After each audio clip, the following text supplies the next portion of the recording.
December 23rd, 1946. Nuremberg, Germany. In the center of the room, a man sits on a wooden chair. He's thin now, gaunt even, his SS uniform replaced by a simple prison suit. But when he looks up, his eyes are the same.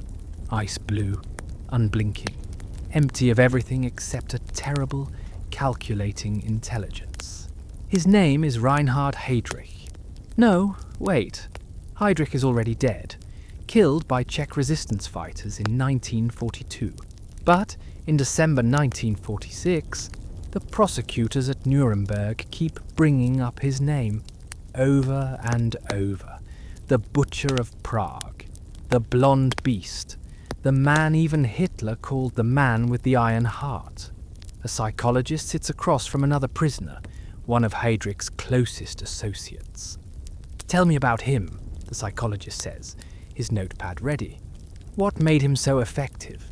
The prisoner, a former SS officer who helped orchestrate the murders of millions, goes pale. His hands start to shake. "You don't understand," he whispers. "We were all afraid of him. All of us. Even Himmler. Even the Führer, though he'd never admit it." He leans forward, his voice dropping. Heydrich didn't just kill people. He made them disappear. He made them wish they'd never been born. He knew everything about everyone, every secret, every fear, and he used it. The psychologist writes this down, then asks, what was he afraid of? The prisoner thinks for a long moment. Finally, nothing. That was the problem. He was afraid of absolutely nothing, and that made him capable of absolutely anything. Who was Reinhard Heydrich? How did a failed naval officer become the architect of the Holocaust? How did one man inspire terror in the hearts of the Nazi leadership itself? Men, already responsible for unprecedented evil. And what made him so effective at orchestrating genocide that his methods would be studied by intelligence agencies for decades after his death? This is the story of the most dangerous man in the Third Reich. March 7th, 1904, Halle an der Saale, Germany. Reinhard Tristan Eugen Heydrich is born into a family that doesn't quite fit anywhere. His father, Bruno, runs a music conservatory. Respectable enough, but not wealthy, not connected to the military aristocracy that dominates Prussian society. Worse, there are rumors. Whispers that Bruno's mother might have been Jewish. In early 20th century Germany, this kind of rumor sticks to you like tar. Young Reinhard grows up hearing these whispers. Kids at school taunt him, Jew boy Bruno's son. He's tall for his age, gangly, with a high-pitched voice that breaks at the worst moments. He cries easily. The other boys sense weakness and circle like wolves. But something is happening inside Reinhard Heydrich. Instead of breaking, he's calcifying, hardening. At night, he practices fencing in his room, the blade whistling through the air. He's not just learning to fight, he's learning to hurt people. There's a precision to it that appeals to him. An article. By age 16, Heydrich has transformed. He's over 6 feet tall now, athletic, an expert fencer. The high-pitched voice remains. He'll never shake it. But he's learned to modulate it, to use cold silence as a weapon. He still remembers every taunt, every humiliation. He's keeping a list in his head. In 1922, Heydrich joins the German Navy. He's 18 years old and desperate to prove himself.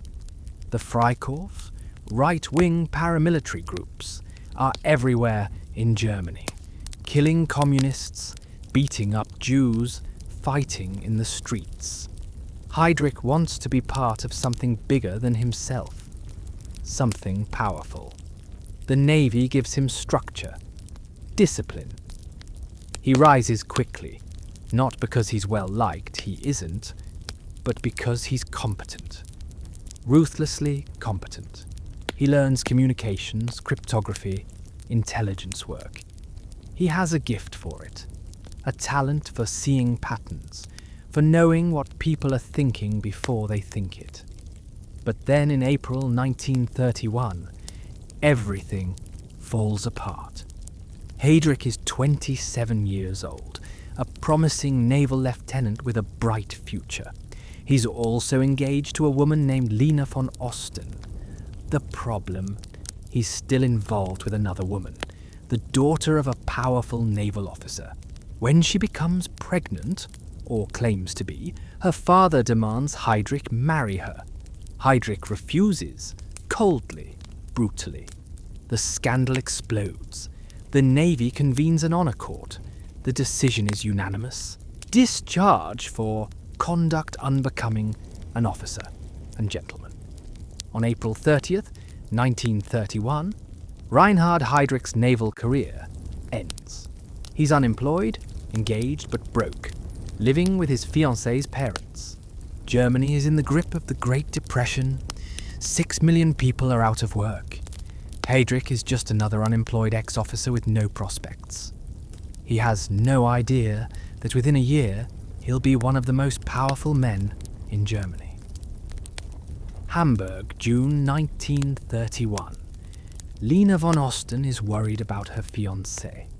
Heydrich has been depressed for weeks, barely eating, staring at the walls. But Lena has an idea. She's been attending Nazi party rallies. They're everywhere these days. And she's become friends with some local party members. One of them mentions that Heinrich Himmler, head of Hitler's SS, is looking for someone to set up an intelligence service. You should apply, Lena tells Heydrich. You know intelligence. You know communications. Heydrich is skeptical. He's never been particularly political. But what else is he going to do? On June 14th, 1931, Heydrich takes a train to Munich. He's wearing his one good suit. In his pocket is a letter of introduction. He has an appointment with Heinrich Himmler at Nazi Party headquarters. The SS at this point is small, fewer than 3,000 men. It's Hitler's personal bodyguard unit, elite in theory, but mostly just thugs in black uniforms. Himmler wants to transform it into something more, an ideological vanguard, a state within a state. But first he needs intelligence. He needs to know what enemies of the party are planning, what they're thinking, who can be compromised. Heydrich walks into Himmler's office. The Reichsführer SS looks at him. Tall, blonde, perfect Aryan features. Exactly what Himmler fantasizes the SS should be. But Himmler is also skeptical. This man was just kicked out of the Navy in disgrace. You have 20 minutes, Himmler says. Tell me how you would set up an intelligence service for the SS. Heydrich has never set up an intelligence service. He's only worked as a junior communications officer. But he doesn't panic. Instead, he starts talking. And once he starts, he can't stop. He describes a network of informants in every city, every neighborhood, a card file system to track enemies, Jews, communists, socialists, Catholics, anyone who might oppose the party. Surveillance, infiltration, blackmail. He describes how you could use people's secrets against them, turn their own fear into a weapon. He describes it all in calm, clinical detail, as if he's discussing the weather. Himmler listens, his face expressionless. When Heydrich finishes, there's a long silence. You're hired, Himmler says finally. You start immediately. Your title will be head of the IC service, the intelligence service. Your rank will be SS Sturmführer, lieutenant. Heydrich walks out of the office in a daze. He's just been hired to create the Nazi intelligence apparatus from scratch. He has no staff, no budget. no office, just Himmler's mandate and his own dark imagination. It's the most consequential job interview in history. Heydrich's office is a desk in the corner of a room at Nazi Party headquarters. He has a typewriter, some paper, and 20 marks for expenses. That's it. His first employee is a young SS man who can barely type. They work 18-hour days. But Heydrich has a vision. He starts building his card file system, the Sicherheitsdienst, or SD. Every name goes on a card. Every piece of information, political affiliations, sexual preferences, financial troubles, family connections, cross-referenced, catalogued. He's creating a map of Germany's weaknesses. Within 6 months, Heydrich has files on thousands of people. Within a year, tens of thousands. Party members report to him. Informants are everywhere. In universities, businesses, churches. Everyone is watching everyone else. And Heydrich is watching all of them. He's also watching Heinrich Himmler. Heydrich quickly realizes that Himmler is weak. Oh, he's ambitious, certainly. He dreams of the SS becoming an elite order, a racial aristocracy. But Himmler is also indecisive, squeamish, a follower rather than a leader. He needs someone to do the dirty work, someone to make the hard decisions. Heydrich becomes that someone. In January 1933, Hitler becomes Chancellor of Germany. Within weeks, the Nazis begin consolidating power. The Reichstag fire in February gives Hitler an excuse to suspend civil liberties. Thousands of communists and socialists are arrested. They're sent to a new facility Himmler has set up near Munich, Dachau. The first concentration camp. Heydrich's SD provides the names. His files tell the Gestapo, the secret police, who to arrest. He's 28 years old and already has more power than most government ministers. But he's just getting started. By 1934, Hitler faces a problem. The SA, the brown shirts, led by Ernst Röhm, number over 3 million men. They're violent, undisciplined, and increasingly independent. Röhm is talking about a second revolution, about bringing the army under SA control. The army generals are threatening mutiny. Hitler needs to choose, the SA or the army. Heydrich makes the choice easy. He fabricates evidence that Röhm is planning a coup. It's not true. Röhm is loyal to Hitler, despite his ambitions. But Heydrich's intelligence reports are convincing, detailed, damning. Himmler brings them to Hitler. On the night of June 30th, 1934, the night of the long knives, Hitler strikes. Röhm and the SA leadership are arrested. Many are executed immediately. Heydrich's SD provides the kill lists. Over the next 3 days, at least 85 people are murdered, probably many more. Röhm dies in his cell, shot by 2 SS officers. The army is satisfied. The SA is broken, and the SS, with Heydrich's SD at its core, becomes the dominant force in Nazi Germany. Heydrich is 30 years old. He's just helped orchestrate a purge that killed dozens of people, including several who were innocent of any crime. He shows no remorse, no hesitation. In his mind, it was simply necessary. This is what makes Heydrich different from other Nazis. Men like Göring are corrupt, stealing art and living in luxury. Men like Goebbels are true believers, consumed by ideology. Men like Himmler are fantasists, lost in pseudo-mystical dreams of racial purity. But Heydrich? Heydrich is something else. He's a pragmatist, a problem solver. He doesn't care about ideology except as a tool. He cares about power, acquiring it, wielding it, protecting it. He's building a system of control so sophisticated, so all-encompassing, that nothing can threaten it. And he's very, very good at his job. Berlin, 1936. Heydrich's offices in the Reich Security main office are spotless. Everything is organized, filed, cross-referenced. His desk is always clear.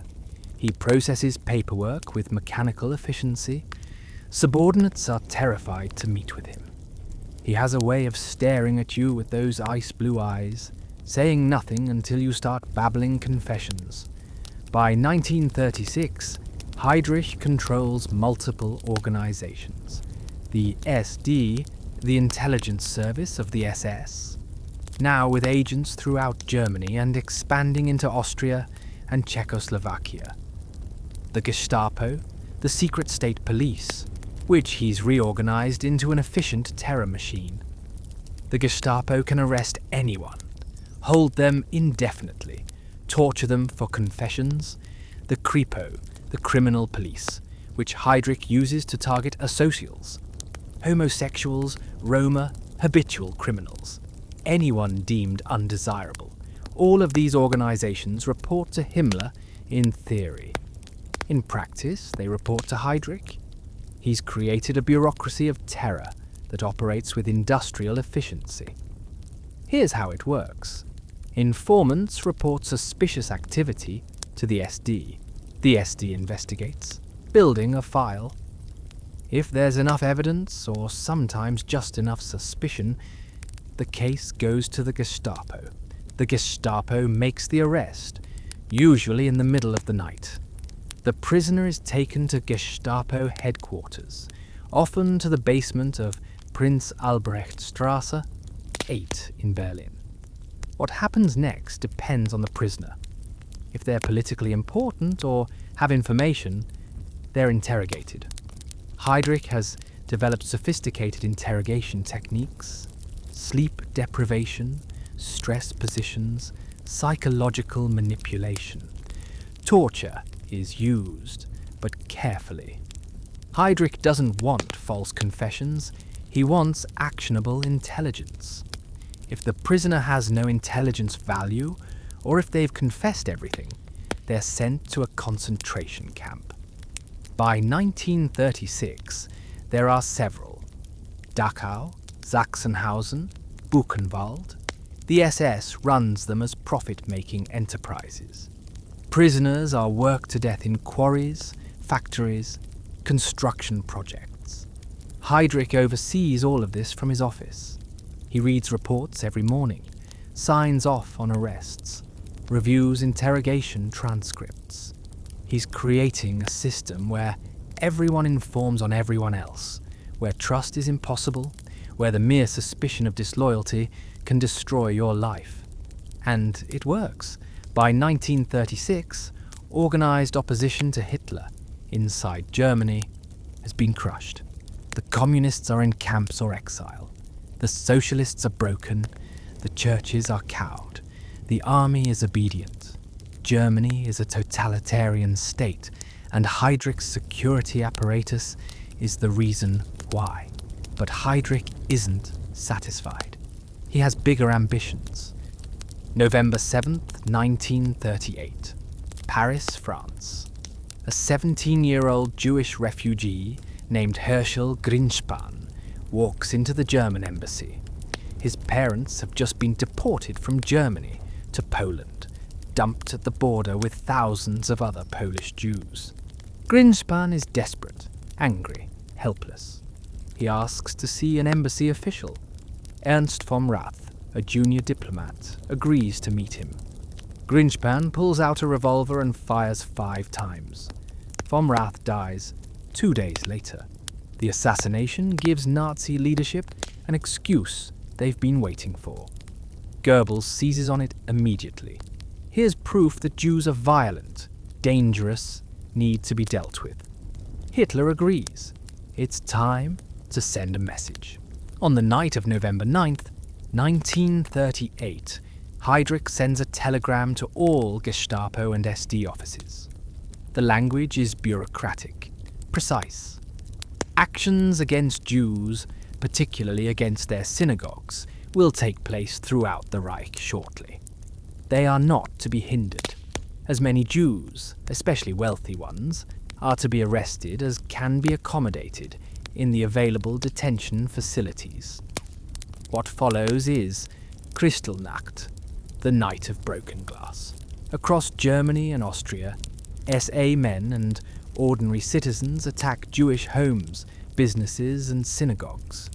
Over 1,400 synagogues are destroyed. Thousands of shops are looted. At least 91 Jews are murdered on the streets. 30,000 Jewish men are arrested and sent to concentration camps. Heydrich coordinates the entire operation from Berlin. He receives hourly updates. Police are ordered to stand aside unless German property is threatened. Fire departments are told to let synagogues burn, only intervening if adjacent buildings are at risk. The next morning, November 10th, Heydrich sends another telegram. This one orders the arrest of as many Jews as possible, especially wealthy ones. Within days, concentration camps are overflowing. Prisoners are beaten, tortured, murdered. The message is clear. Jews are no longer citizens, they're prey. But Kristallnacht is also a test. Heydrich is watching the German public reaction. Some Germans are horrified. Many more are indifferent. Some participate enthusiastically in the violence. And crucially, the international community does nothing. There are protests, condemnations, but no real consequences. Heydrich takes note. Violence against Jews can be organized openly. The public will accept it.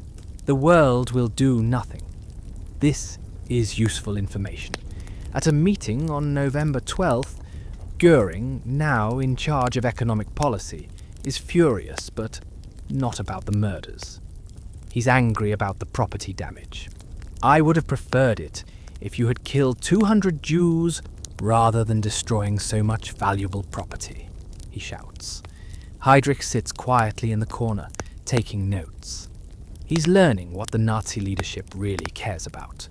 It's not morality. It's not even ideology.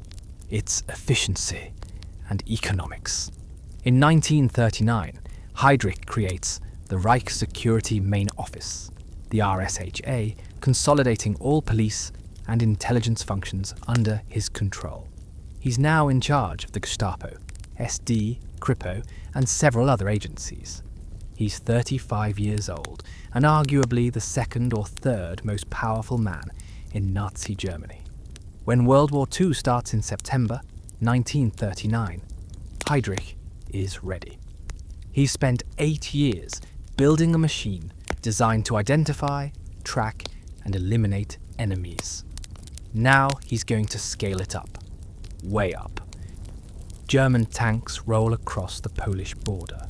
It's 4:45 a.m.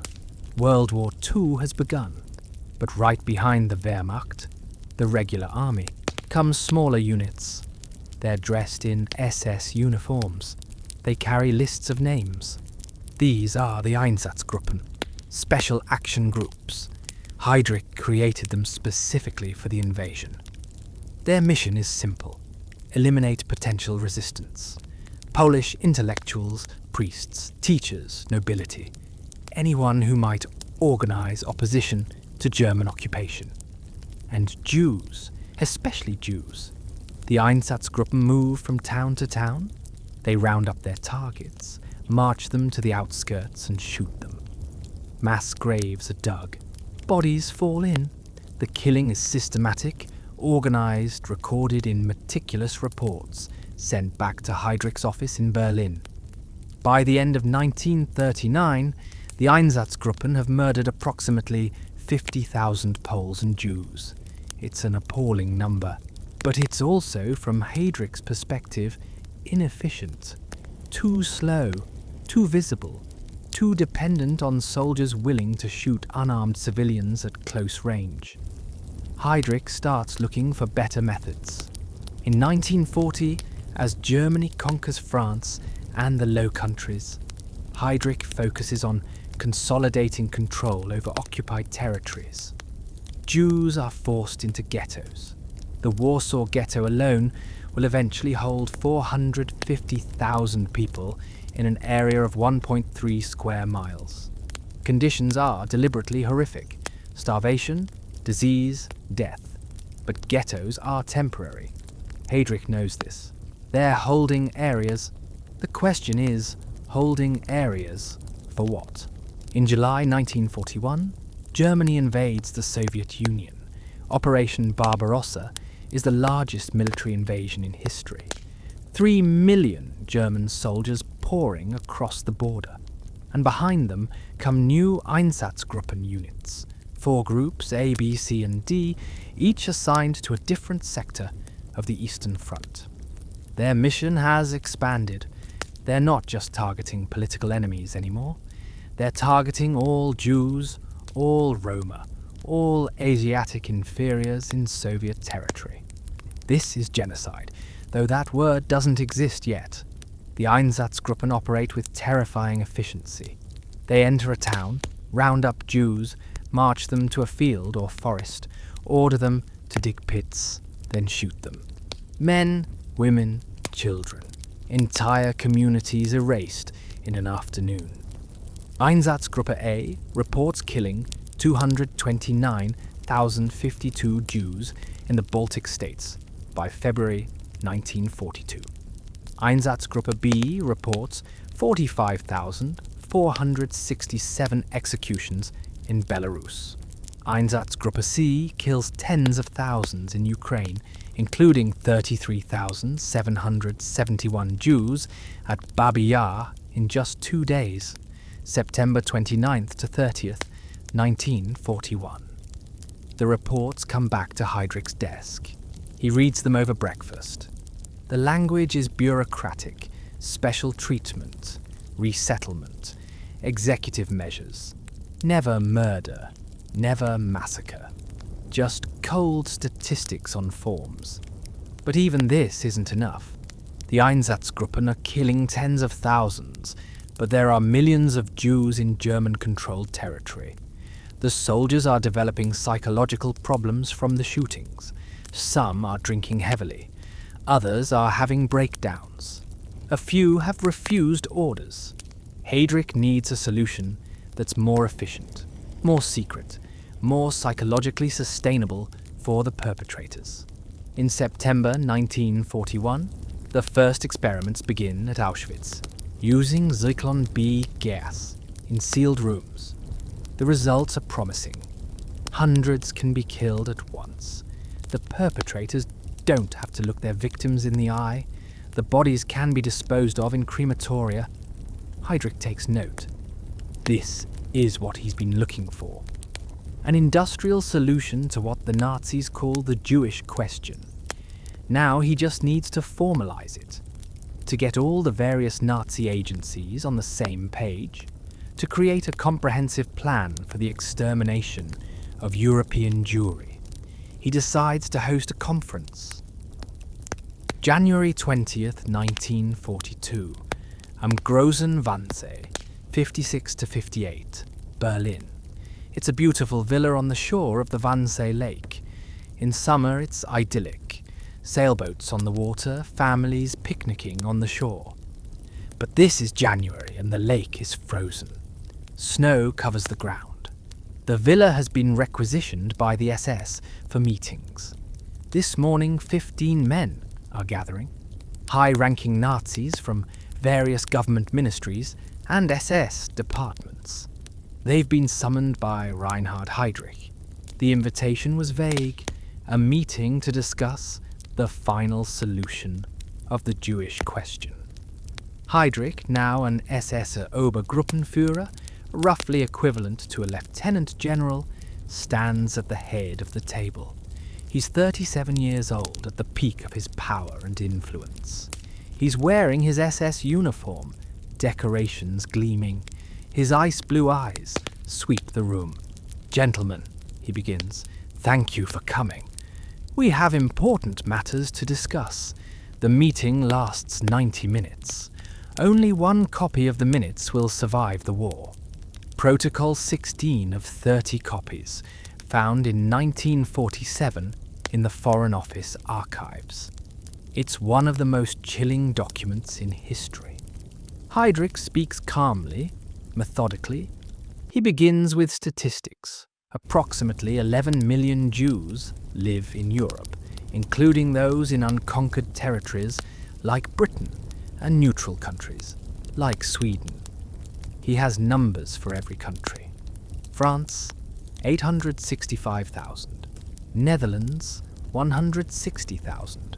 Soviet Union, 5 million. He's been compiling these figures for months. Previously, Heydrich explains, the goal was emigration, forcing Jews to leave German territory. This is no longer practical given the war situation. Therefore, a new solution has been authorized by the Führer. He doesn't use the word extermination. Instead, he talks about evacuation to the east and natural diminution through labor. But everyone in the room understands what he means. Jews will be worked to death in labor camps. Those who can't work will be treated accordingly, a euphemism for immediate execution. Heydrich presents the logistical challenges: how to identify Jews in occupied territories, how to transport them, where to send them, how to deal with Mischlinge, people of partial Jewish descent, how to coordinate between the various German agencies involved. The men around the table ask questions. Wilhelm Stuckart from the Interior Ministry worries about the legal complications of marriages between Jews and non-Jews. Joseph Bühler from the General Government in Poland actually volunteers his territory to be processed first. He has 2.5 million Jews and would like them removed as quickly as possible. No one objects. No one expresses moral concern. They quibble over details, jurisdictions, procedures. They're bureaucrats solving a logistics problem. Adolf Eichmann, Heydrich's specialist on Jewish affairs, takes notes. After the war, he'll testify that the tone was business-like, even cordial. Cognac was served. Heydrich was in a good mood. This meeting established his authority over the entire extermination program. As the meeting ends, Heydrich feels satisfied. He's gotten what he wanted: bureaucratic buy-in from all relevant agencies. Now the final solution can proceed with full governmental coordination. The death camps are already being built. Belzec began operations in March 1942. Sobibor and Treblinka will open soon. Auschwitz-Birkenau is expanding its gas chambers. The railways are being organized to transport millions of Jews from across Europe. A Heydrich walks out of the Wannsee villa that afternoon, knowing he's just organized the greatest crime in human history. Over the next 3 years, approximately 6 million Jews will be murdered in the Holocaust, 2 million by Einsatzgruppen, and 4 million in death camps. And it will all trace back to this meeting, in this villa, on this January day. Heydrich has just 90 minutes to formalize genocide. He's done it with the same cold efficiency he brings to every task. But his time is running out. Even as he's organizing the Holocaust, Heydrich gets a new assignment. Hitler appoints him acting Reich Protector of Bohemia and Moravia, essentially the military governor of occupied Czechoslovakia. It's meant to be temporary, but it's also a test. If Heydrich can pacify the Czech resistance, he might be in line for even greater power. Maybe Poland, maybe even the occupied Soviet territories. Heydrich arrives in Prague on September 27th, 1941. His predecessor, Konstantin von Neurath, has been too soft. Czech resistance is active. Production in the arms factories is down. People are listening to BBC broadcasts and spreading rumours. Heydrich moves into Hradčany Castle, the ancient seat of Bohemian kings. He immediately declares a state of emergency and begins mass arrests. In the first 3 weeks, over 400 people are executed. The resistance is decapitated, leaders shot, networks dismantled. But Heydrich also does something unexpected. He improves working conditions for Czech workers, increases food rations, opens up confiscated Jewish property for the Czech population. It's a deliberate strategy. Carrots for those who obey, extreme violence for those who resist. The Czech people call him the Butcher of Prague, but resistance activities do decrease. Production goes up. Hitler is pleased. Heydrich himself loves Prague. He requisitions a country estate outside the city, Panenské Břežany. He brings his wife Lena and their 3 children. He plays violin in the evenings. He's an accomplished musician, like his father. On weekends, he goes horseback, riding through the countryside. He's also arrogant. He refuses a bodyguard detail. His Mercedes convertible, license plate SS3, is driven by a single SS officer. Heydrich sits in front, usually with the top down. He likes to wave at Czech workers on his morning commute from Panenské Břežany to Hradčany Castle. It's a 9-mile drive through predictable routes, and Heydrich makes it every morning at approximately the same time. This is a fatal mistake. The Czechoslovak government in exile is desperate. Back home, the Nazis are systematically crushing Czech culture, murdering intellectuals, Germanizing the population. If something doesn't happen soon, Czech independence will be just a memory. Edvard Beneš, the exiled Czech president, proposes something audacious: assassinate Reinhard Heydrich. Not just to remove a Nazi leader, but to provoke German retaliation, to prove to the world and to the Czech people that the resistance is alive. The British Special Operations Executive, the SOE, agrees to help. They begin training Czech paratroopers for the mission. It's called Operation Anthropoid. 2 men are selected to lead the mission, Jan Kubiš and Josef Gabčík. Kubiš is 28, from Moravia. He's quiet, methodical, deeply religious. Before the war, he was a warehouse worker. Now he's a trained saboteur and assassin. Gabčík is also 28, from Slovakia. He's smaller, more intense. A career soldier who fled when Germany dismembered Czechoslovakia in 1939. He has a reputation for being absolutely fearless. They train in Scotland through the winter of 1941 to 42. Weapons, explosives, silent killing. Parachute drops. The SOE gives them specialized weapons for the assassination. Sten submachine guns, anti-tank mines modified into bombs, and, crucially, several number: 73 anti-tank grenades. On December 28, 1941, they parachute into Czechoslovakia, along with 7 other agents. The drop goes badly. They land off target, lose some equipment, but they make it to Prague and link up with local resistance. For months they observe Heydrich's routine, the morning drive from Panenské Břežany to Prague. The route passes through the suburb of Holešovice, where there's a hairpin turn. Heydrich's car has to slow down dramatically to make the turn. That's where they'll strike. The resistance provides them with safe houses. Czech citizens risk their lives to hide them. The local resistance leaders are skeptical. Assassinating Heydrich will bring terrible retaliation. But the orders come from London, from the government in exile. May 27th, 1942. Kubiš and Gabčík wake up early in a Prague apartment. They check their weapons. Gabčík has a Sten gun hidden under his coat. Kubiš has a briefcase with a modified anti-tank grenade inside. They also have cyanide capsules in case they're captured. They take a tram to Holeschowice, getting off near the hairpin turn at the intersection of Kirchmeierova Street and Zenklova Street. Now Holeschowiczkach and Zenklova.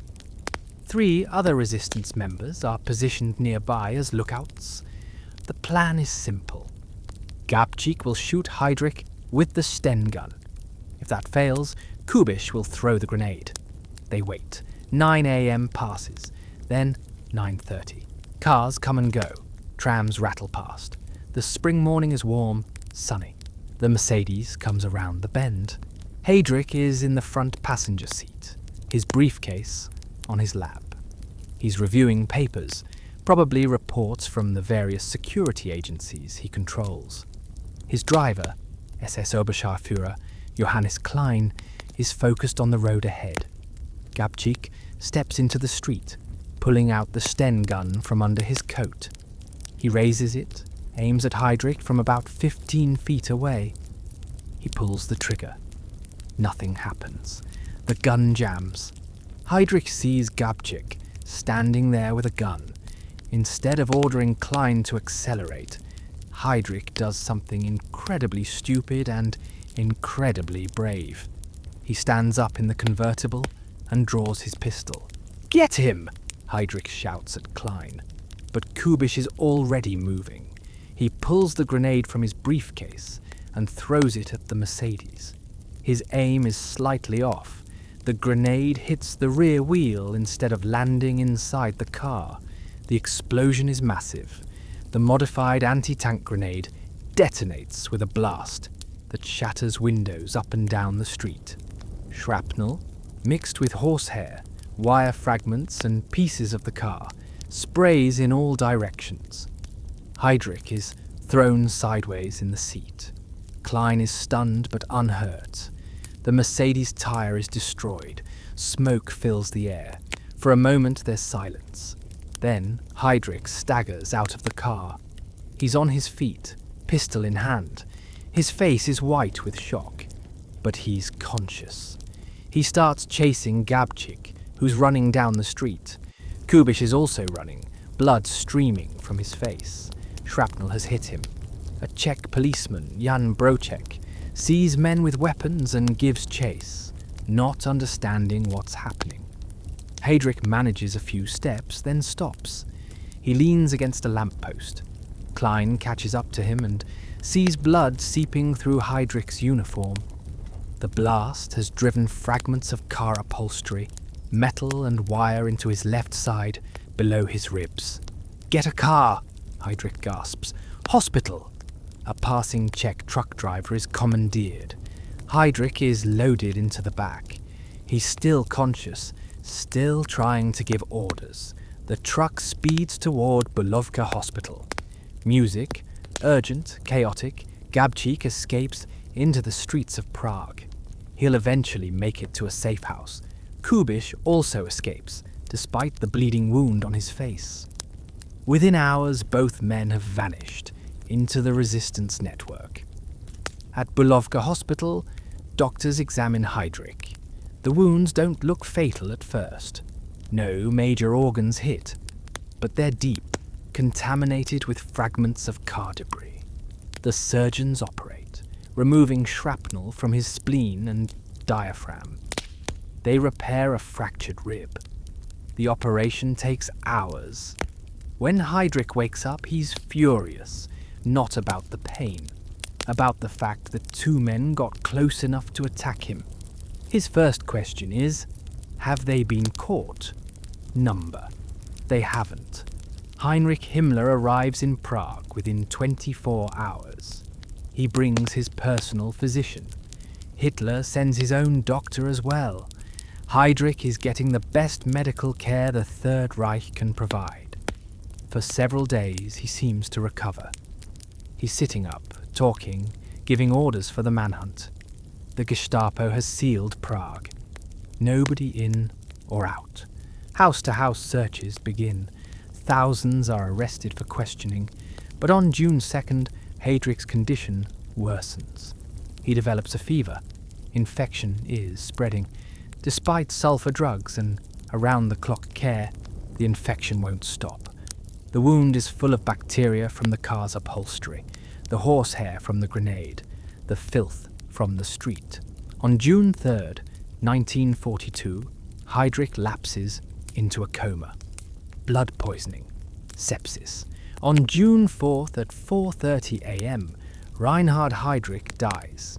He's 38 years old, the man who organized the Holocaust, who built the Nazi terror apparatus, who was perhaps the most dangerous person in the Third Reich, is killed by an infection from a terrorist's grenade.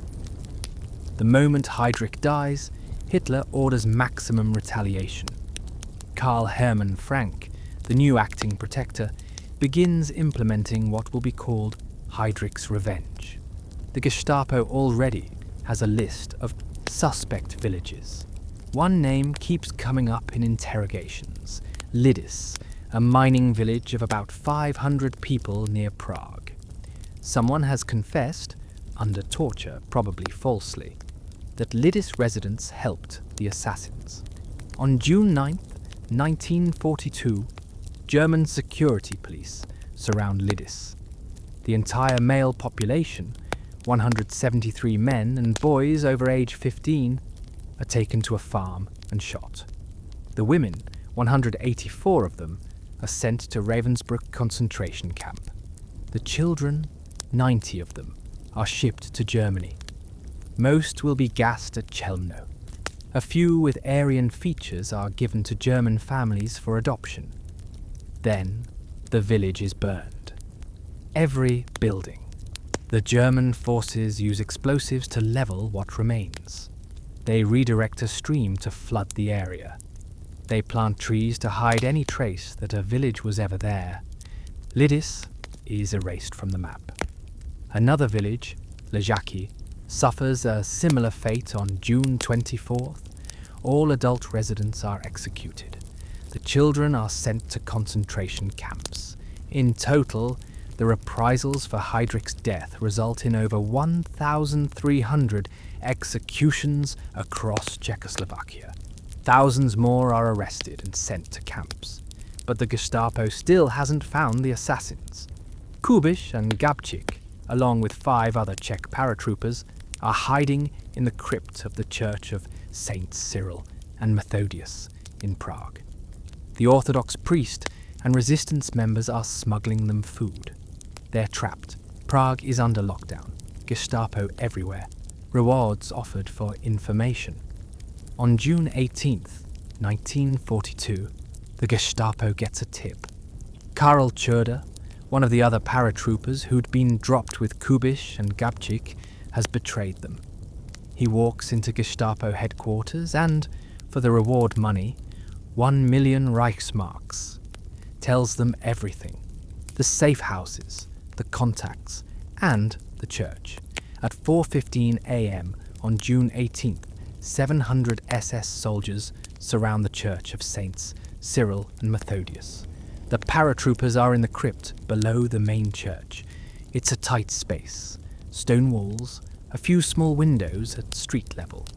They have their remaining weapons, a few pistols, some grenades, limited ammunition. The SS begins their assault. They fire into the crypt from the windows. They try to storm the entrance. The paratroopers fight back, killing several SS men and wounding dozens more. For 2 hours the battle continues. The Germans bring in the Prague Fire Brigade and try to flood the crypt. They drop tear gas grenades through the windows. The paratroopers are out of ammunition. They have one option left, the cyanide capsules. Around 6:30 a.m., the shooting from the crypt stops. When SS soldiers finally break in, they find 7 bodies. Kubiš, Gabčík, and the 5 other paratroopers are dead. Some from gunshots, possibly from shooting each other to avoid capture. Some from cyanide. Jan Kubiš had actually died days earlier in a hospital from the wounds he suffered during the assassination. He'd been moved to the church but died of blood poisoning, the same thing that killed Heydrich. The Germans photograph the bodies, display them publicly as a warning. Karl Tschirder, the traitor, collects his reward. After the war, he'll be tried by the Czechoslovak government and hanged in 1947. The state funeral for Reinhard Heydrich is held in the New Reich Chancellery. It's the biggest Nazi ceremony since the war began. Hitler himself delivers the eulogy.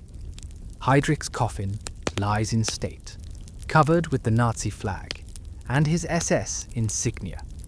His decorations are displayed: the German Cross in gold, the Blood Order, the Iron Cross First Class, the War Merit Cross. Hitler's speech is brief but revealing. He was one of the best National Socialists, one of the strongest defenders of the concept of the German Reich, one of the greatest opponents of all enemies of the Reich. Note what Hitler doesn't say.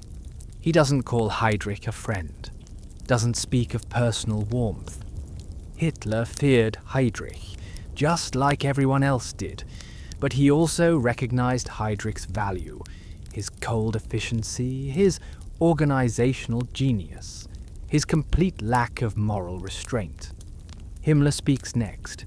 He's emotional, more emotional than anyone's ever seen him. The Führer said he was a man with an iron heart, Himmler quotes, and truly he was.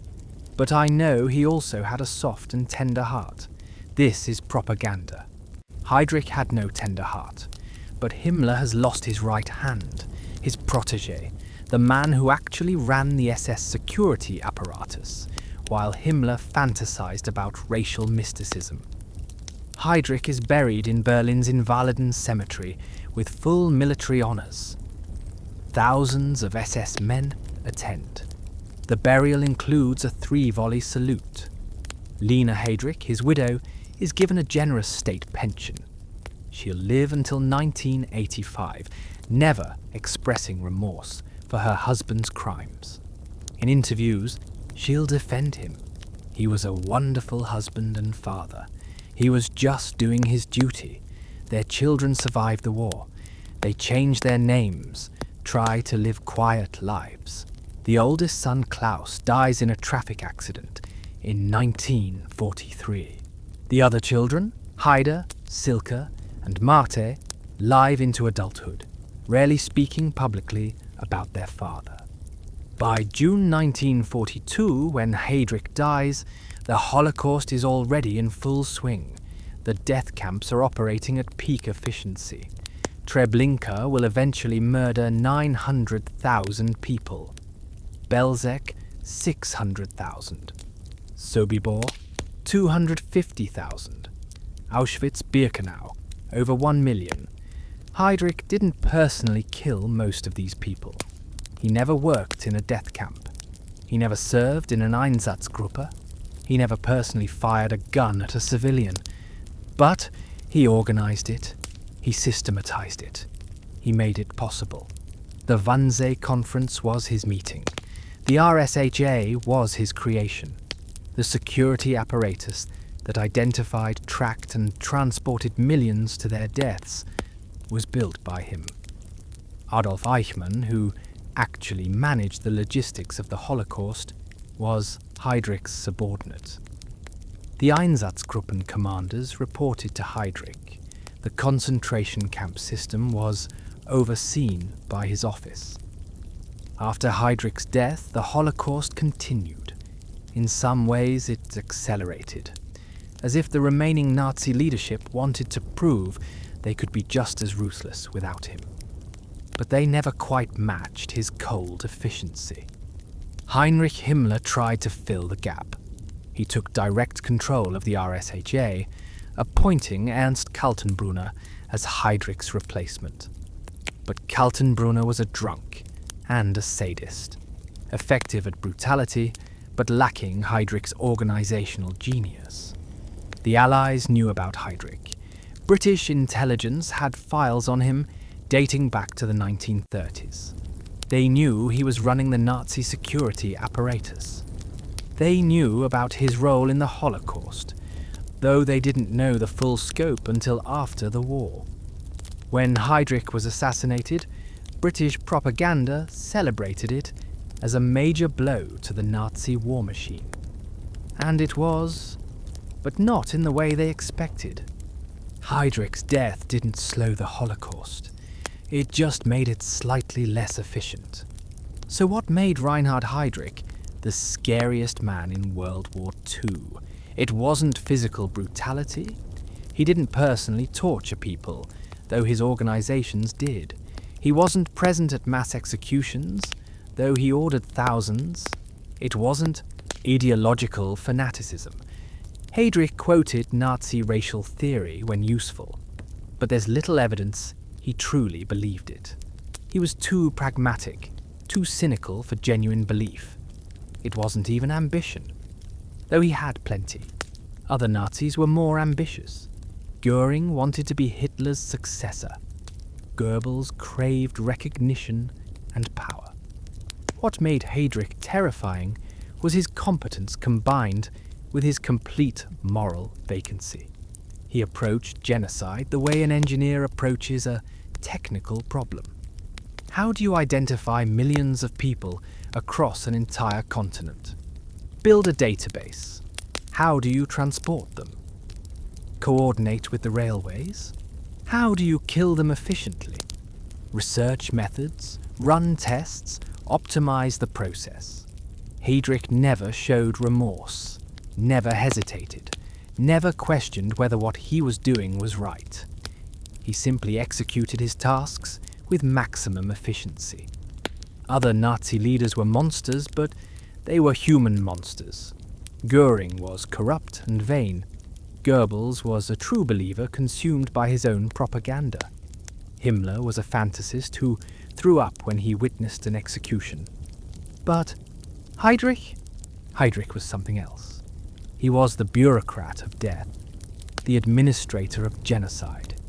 He could read reports about mass murder over breakfast, attend the opera in the evening, play violin with his family at night, and never show a flicker of emotion. Post-war psychologists who studied Nazi leadership were baffled by Heydrich. He didn't fit the profile of a sadist. He didn't enjoy cruelty for its own sake. He didn't fit the profile of a fanatic. He wasn't driven by ideology. He was just empty. A void where conscience should be, filled only with ambition and a cold calculating intelligence. One of his biographers called him the most dangerous man in the Third Reich because he made evil efficient.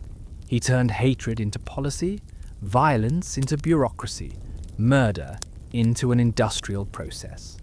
Hannah Arendt would later write about the banality of evil, the idea that the Holocaust wasn't carried out by monsters, but by ordinary people following orders, doing their jobs. She was writing about Adolf Eichmann, but she could have been writing about Eichmann's boss. Heydrich was the ultimate expression of that banality. He didn't look like evil. He looked like success. Tall, blonde, athletic, intelligent, cultured. He could have been a businessman, a diplomat, a professor. Instead, he became the architect of the final solution. Here's a story that captures Heydrich's effect on those around him. In early 1942, Heinrich Himmler, Heydrich's superior, confided to his masseur, of all people, that he had recurring nightmares about Heydrich. In the dreams, Heydrich was always watching him, always one step ahead, always knowing Himmler's thoughts. "Sometimes I wonder if he's planning to replace me," Himmler said. "If he's collecting information, waiting for the right moment." Was Heydrich planning to overthrow Himmler? Probably not in 1942. He was too busy with the Holocaust and his duties in Prague. But eventually, almost certainly, Heydrich was absolutely ruthless about removing obstacles to his advancement. He'd helped orchestrate the Night of the Long Knives, eliminating potential rivals. He'd undermined generals, bureaucrats, anyone who stood in his way. There's evidence that Heydrich was collecting files on Himmler, on Göring, on Goebbels, on everyone in Nazi leadership, including possibly Hitler himself. He was building leverage, insurance, tools for future use. If Heydrich had lived, if that grenade had missed, if he'd had a bodyguard, if the infection had been treated with antibiotics, which didn't exist, yet, what would he have become? Some historians speculate he would have eventually challenged Himmler for control of the SS. Others think he might have moved into foreign policy or military command. A few believe he could have threatened Hitler himself. We'll never know. He died at 38. His potential for evil not yet fully realized. The assassination of Heydrich, Operation Anthropoid, remains controversial even today. On one hand, it was one of the only successful assassinations of a top Nazi leader during the war. It proved that the resistance could strike at the heart of the Nazi regime. It boosted Czech morale and reminded the world that occupied nations hadn't given up.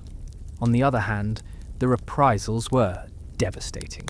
Over 1,300 Czechs executed, entire villages destroyed, thousands sent to concentration camps. And the Holocaust didn't stop. If anything, the Nazis intensified their efforts as if to prove they weren't intimidated. The Czechoslovak government in exile knew there would be reprisals. That was part of the plan. Edvard Beneš wanted to provoke German brutality, to show the world that the Nazis were monsters, to justify Czech claims for post-war independence. It worked in a way. The destruction of Lidice became international news. It galvanized support for the Czechoslovak cause. After the war, Czechoslovakia was restored as an independent nation, until the communists took over in 1948. But that's another story. But was it worth the price? The families of Lidice, the innocent people executed in the reprisals, would they agree that their sacrifice was necessary? There's no good answer.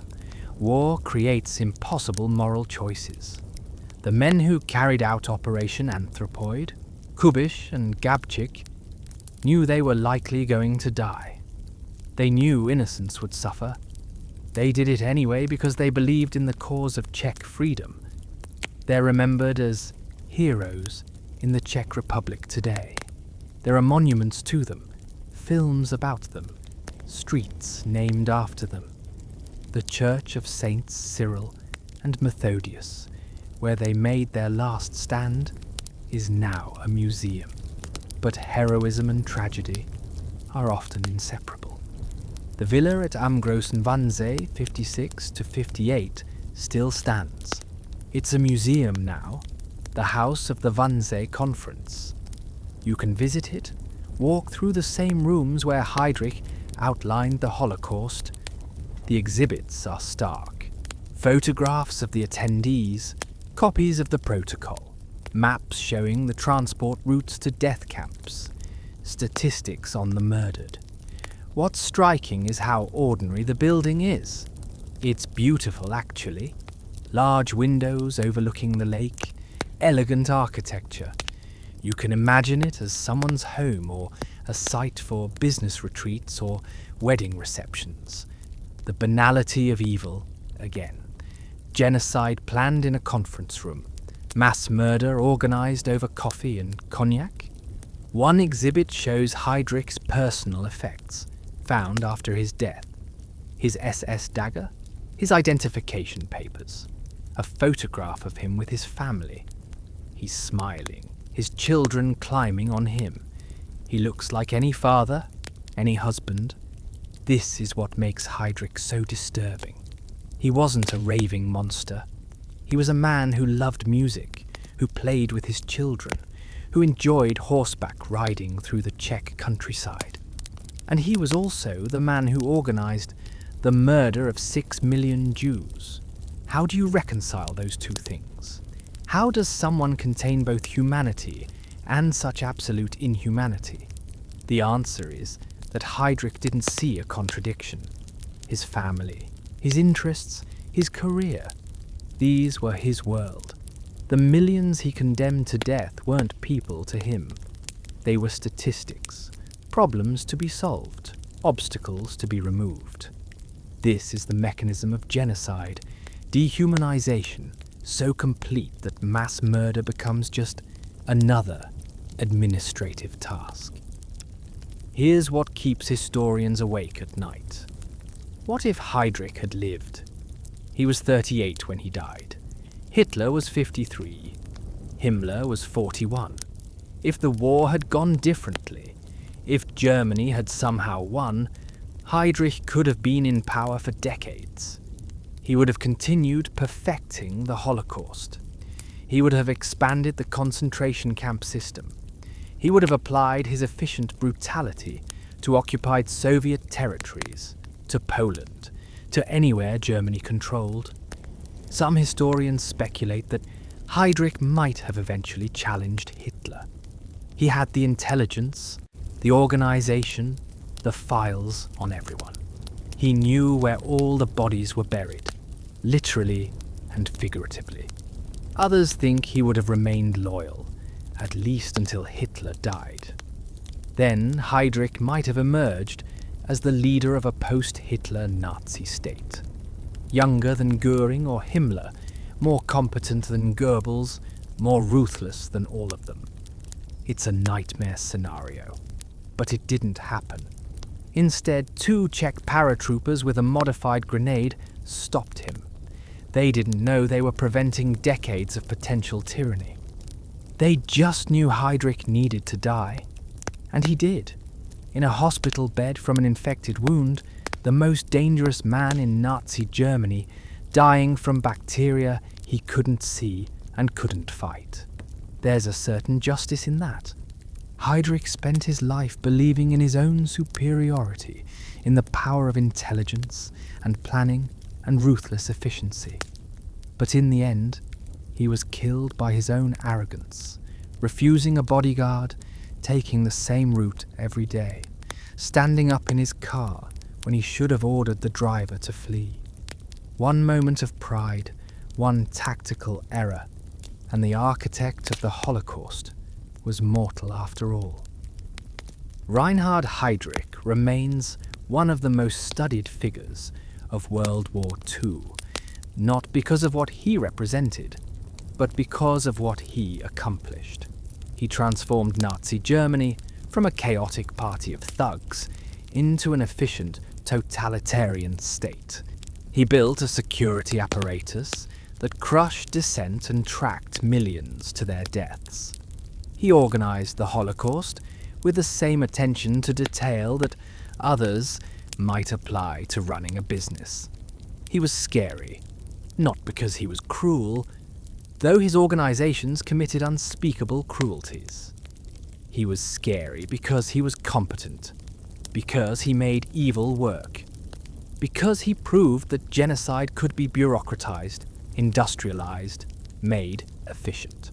After the war, when Nazi leaders were put on trial at Nuremberg, prosecutors kept finding Heydrich's fingerprints everywhere.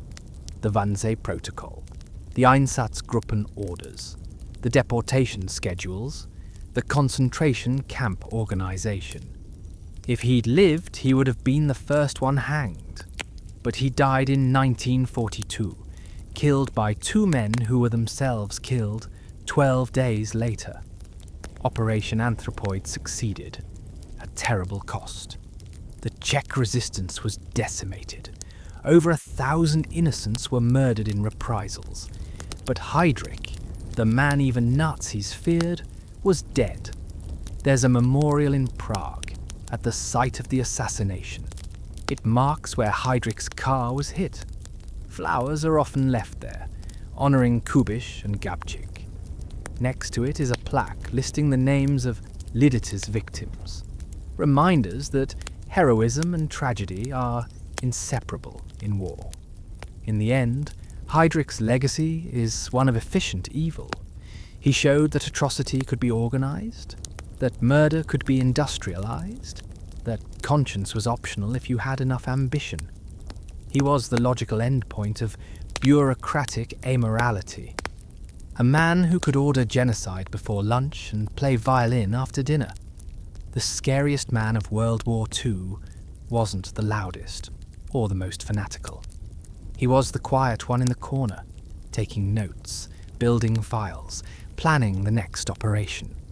The one who saw people as problems, and problems as things to be solved, no matter the cost in human lives.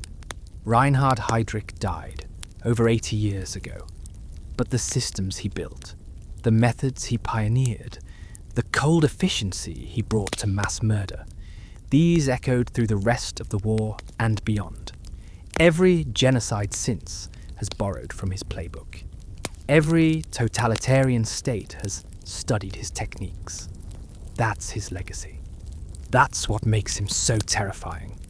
Even in death, not the monster under the bed, but the man in the suit sitting at a conference table, calmly explaining how to murder millions. That's it for this episode. If you found this video informative, please like and subscribe. If you want to learn more about World War II's hidden stories, check out our other videos and leave a comment below. Do you think Operation Anthropoid was worth the reprisals? Was assassinating Heydrich the right choice? Thanks for watching. I'll see you in the next one.